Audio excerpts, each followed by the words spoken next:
simulating the ocean is hard. Simulating a face is harder. And the reason for that is because our facial expression is used to communicate, even subtle ones. And in 1970, a roboticist in Japan wrote about this behavior called the Uncanny Valley. And he was working on prosthetics and robotics, and his observation, and described in his thesis, was that as we improve and increase the realism of robots, we become more familiar with them as they become more humanoid and more human-like in the way they look and the way they move. However, at some point, it gets sufficiently real, it falls off a cliff, and it gets creepy. At some point, it gets creepy. Now, I've shown a few examples here of some of my favorite movies, and of course, Bumblebee in Transformers doesn't resemble any human, and so it doesn't affect us. We're familiar with him. He's fine. Sonny in iRobot, fantastic movie, is fine too because his whole body is metallic. He looks a little bit humanoid. He looks a little bit like human. He has human facial expressions, but you can tell they're not trying to emulate a human. And then, of course, Tintin and Captain Haddock, they came right on that line. Would you guys say? They came right close to the line. It was beautiful. It was wonderful to watch, but they came right to the cliff of creepiness. And then Angelina Jolie went right over it. This is, she was the mother of Grendel, and she is a monster, and the entire performance was just creepy beyond belief. And that is a perfect illustration of the Uncanny Valley. Well, the reason, of course, is that we understand what humans look like. We see them all the time. And so our eyes are so acute, we pick on the subtlest of details. Now, we've been working on rendering faces for some time. You've seen us ever since GeForce 256. We try it every single generation because this is an endeavor worthwhile. Although it's difficult, this is an endeavor worthwhile. And it's the benefits, I'll explain in a second, if I can convey to you, if I can impress you with the upcoming demonstration. But before we show you what the new technology will do, let me show you what we did just recently. This is Dawn. Dawn is a fairy. Dawn is beautifully rendered. The hair is beautiful. This is Kepler Dawn. It took us nearly 20 years to be able to create what appears to be a fairy, beautifully animated. The thing that's really cool about Dawn is her skin and her hair. The way that the human skin works, it doesn't just bounce light. Light actually permeates through our skin, scatters underneath our skin, and then comes bouncing out in a whole lot of different directions. That creates that kind of lifelike look instead of plaster or just brown paint. She's really, really quite beautiful. The thing Dawn is a breakthrough in a lot of ways. The depth of field effects that you see that create the cinematic look in this particular shot, the soft shadows. Look at her pores, the bump maps, the light maps, the specular maps, all of this technology that was necessary to produce Dawn. But let's Dawn, if we could have Dawn do a performance, please. And this is where the challenge of computer graphics comes.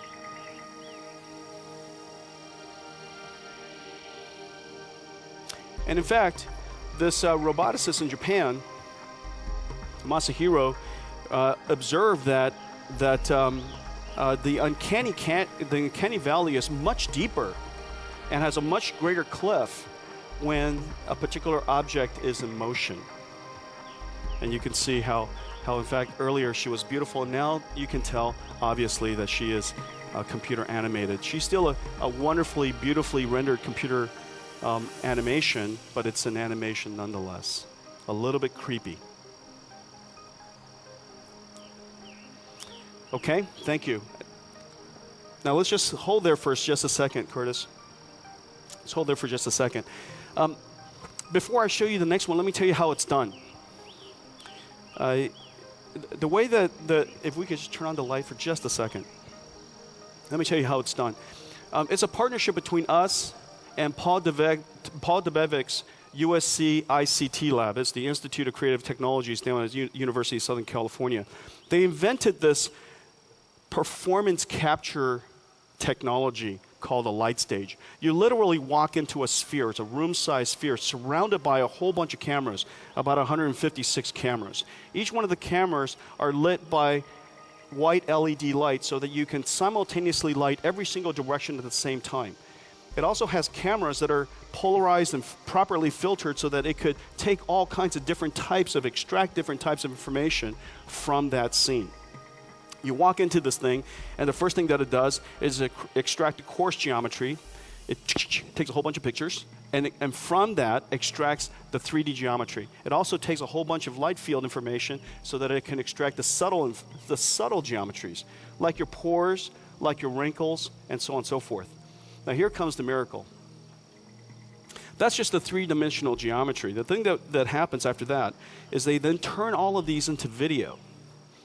And using video cameras, they capture the video in this sphere of someone performing various expressions, about 30 expressions. Now that's easy to do. That part is easy to do. The mathematical part is to figure out how to take all of those videos of 30 different expressions, sad, happy, confused, intense, concentration, you name it. To take those 30 expressions and extract from it the smallest library of mosaics that represent how you move, how you express.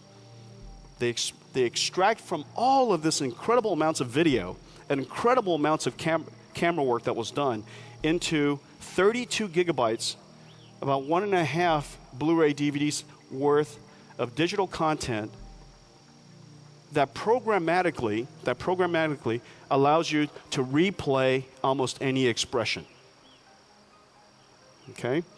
Now, of course, 32 gigabytes is still too much for us to perform in real time. And so our team created a new technology called FaceWorks. The last thing was called WaveWorks. This is called FaceWorks. FaceWorks takes this 32 gigabytes of information and condenses and compresses it even further to about 400 megabytes. And what's left are three-dimensional meshes that we articulate using our GPU. These meshes are articulated using the GPU. The meshes are being synthesized and created in real time, tessellated in real time. And we take the light maps and the bump maps and the texture maps. We compress all of it into a new way of rendering facial expression. FaceWorks is really a breakthrough piece of work. And, well, let's show it to you. This is digital IRA. IRA is not a recording. IRA is being processed in real time on a GPU called the Titan. Just mathematically, it takes about 8,000 instructions, 8,000 instruction long program to articulate the geometry, all of the meshes, and all of the pixel processing necessary for each and every pixel. Each one, the 8,000 instructions, call it 5 floating point operations per instruction, 40,000 ops per pixel. Multiply that by, call it half the screen of HD, and multiply that by 60 hertz, and you get something along the lines of about 2 teraflops, which is about half of the performance necessary by Titan, which is one of the reasons why we built Titan, so that we can do things like this. Now, of course, the lighting is wonderful. You can see the subtleties of the pores. Look at the way the shadow rolls over him. His eyes. Now imagine each and every one of us would have one of these scans done. And I frankly think that every important person on earth how to have it done. Could you imagine if Lincoln had this done? And we could literally sit there and talk to him and listen to him talk and give that speech in a fidelity like this. What would it be like if we could use this for telepresence? So instead of video conferencing, our words are translated into instructions which would express or animate the avatar on the other end. We can talk to you from just about any angle. You can move around and look around. Now let's make Ira say a few things just to. So Ira, what did you have for breakfast?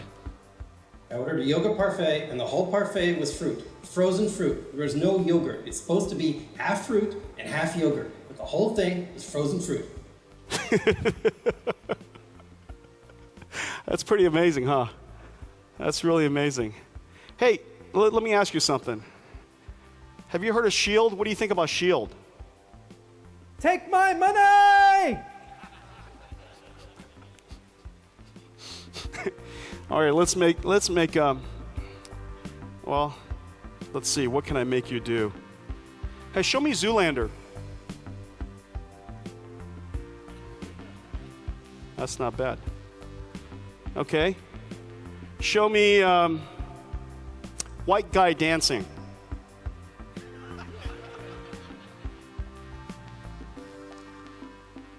Only all the Asians laughed. Only all the Asians laughed. Okay, you guys, that's great. That's Digital Ira, you guys. Let's put our hands together for the team. Good job, you guys. And all of that was running on Titan. Okay, so that's face work, advanced real-time character performance. Imagine how real-time performances, video games or video conferencing, avatars could really be revolutionized as a result of some technology like that. So that's the first part, chapter 1, computer graphics.